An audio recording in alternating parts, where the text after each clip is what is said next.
You earn twice what you did 5 years ago, but you don't feel twice as rich. The car is nicer, the apartment is bigger, the subscriptions keep multiplying, and somehow the financial pressure hasn't changed. That's not a failure of discipline. It's the hedonic treadmill, a neurological recalibration your brain performs automatically after every gain. And the real cost isn't money. It's the freedom you thought that raise was supposed to buy. True freedom is quiet.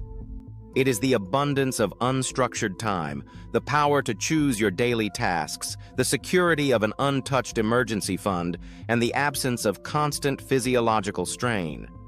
Yet, as earnings rise, these quiet markers of wealth often shrink. 5 years ago, a mid-career software product manager lived in a modest one-bedroom apartment 15 minutes from the office. They spent 10 hours a week on hobbies and spontaneous trips, possessing a high degree of autonomy. Today, that same manager earns $240,000, double their previous salary. They now live in a spacious suburban home, but their daily commute has tripled to 45 minutes. Responsibilities have multiplied, reducing their discretionary time to 7 hours a week. Instead of feeling rich, they feel bound to a high-cost mortgage, a luxury car lease, and equity vesting schedules. The objective progress is undeniable, but the subjective experience of daily life has narrowed. The extra income did not buy more autonomy. It traded time for obligations, leaving the actual feeling of security exactly where it started. You earn twice what you did 5 years ago, but you do not feel twice as rich. That is not a failure.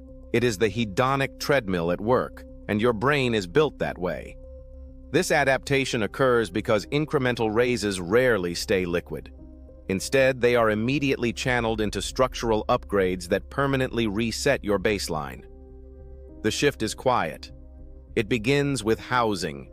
Moving from a functional apartment to a larger suburban home converts a temporary cash surplus into a permanent 30-year mortgage. This is a recurring monthly obligation rather than a one-time reward. The upgraded home then demands a nicer car in the driveway, establishing a more expensive standard for routine transportation. While these large purchases are highly visible, the quiet accumulation of recurring bills, premium subscriptions, maintenance fees, and property taxes drains freedom more effectively. These continuous overhead costs absorb your newly acquired financial breathing room, converting discretionary income into fixed commitments. To sustain this higher baseline, life becomes more scheduled, more expensive, and increasingly locked in. What once felt like a luxury, a premium service, a convenience app, a private membership, quickly recalibrates as a basic necessity. You do not feel richer because your margin for error has not grown. The boundary of your security remains exactly the same, only now it requires a much higher monthly cash flow just to keep the wheels turning. In 1971, psychologists Philip Brickman and Donald Campbell gave this cycle a name, the hedonic treadmill. Drawing on adaptation-level theory, they explained that humans evaluate experiences relative to a shifting baseline. When a positive change occurs, we briefly feel a surge of satisfaction. But our expectations quickly adjust to this new standard, turning yesterday's luxury into today's baseline, and leaving our overall happiness exactly where it started. To test this, researchers conducted a landmark study in 1978, comparing 22 major lottery winners against matched control groups and 29 paraplegic accident victims. Within a year of their windfalls, the lottery winners reported no higher overall happiness than those who had never won. In fact, they rated everyday experiences, like reading a book or talking with a friend, as significantly less pleasurable. The contrast of the massive financial gain had temporarily numbed their capacity to enjoy ordinary life. This revealed that major external changes do not permanently lock in a higher level of daily happiness. The mind behaves like a sensory system, adapting to steady states of comfort just as the eyes adjust to a dark room. The treadmill keeps moving, forcing us to run faster just to stay in the same psychological place. At the center of this adaptation is a fundamental neural learning rule, the prediction error. Dopamine neurons do not simply react to the absolute value of a reward. They calculate the gap between what we expect and what we actually receive. This acts as the brain's internal surprise signal. When you receive an unexpected raise, a massive surge of dopamine fires, registering a positive error. But as the new salary is paid out month after month, expectations adjust. The surprise fades, the prediction error shrinks to zero, and the same paycheck no longer triggers the same neurochemical spark. This is not a failure of character or willpower. It is a biological survival mechanism. Our internal valuation systems, specifically the orbitofrontal cortex and default mode network, are built to recalibrate what we consider normal. If our brains did not adapt, a single positive event would lock us in a permanent state of high arousal, rendering us insensitive to new opportunities or threats. The broader psychological consequences of this neural thermostat were captured in a famous 2010 study by Daniel Kahneman and Angus Deaton.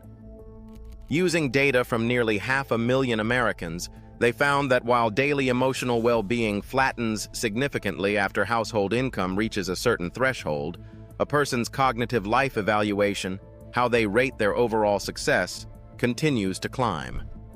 In 2023, an adversarial collaboration between Kahneman and Matthew Killingsworth updated this view. They resolved that for most people, happiness does keep rising with higher incomes, but with steadily diminishing returns. The underlying biology remains clear. Higher income can improve your life evaluation, but your brain's neural adaptation guarantees that each extra dollar buys a smaller and smaller share of daily emotional satisfaction. A raise does not write a single destiny. Consider 3 distinct paths for the exact same bump in income. A freelance creative immediately uses the extra revenue to hire a housekeeper. By outsourcing domestic labor, they directly convert capital back into unstructured time. Across town, a small business founder scales their operations to increase revenue. But this growth introduces employees, compliance requirements, and operational overhead, unintentionally exchanging free time for management responsibilities. Meanwhile, a parent routes their salary increase directly into an emergency fund. They do not buy a single luxury, yet their stress index drops as they construct a financial cushion against future emergencies. The financial gain is identical in all 3 cases, but the yield of actual autonomy is highly unequal. Money only buys freedom if it is deliberately traded for time or security, rather than being quietly absorbed by the complexities of lifestyle inflation.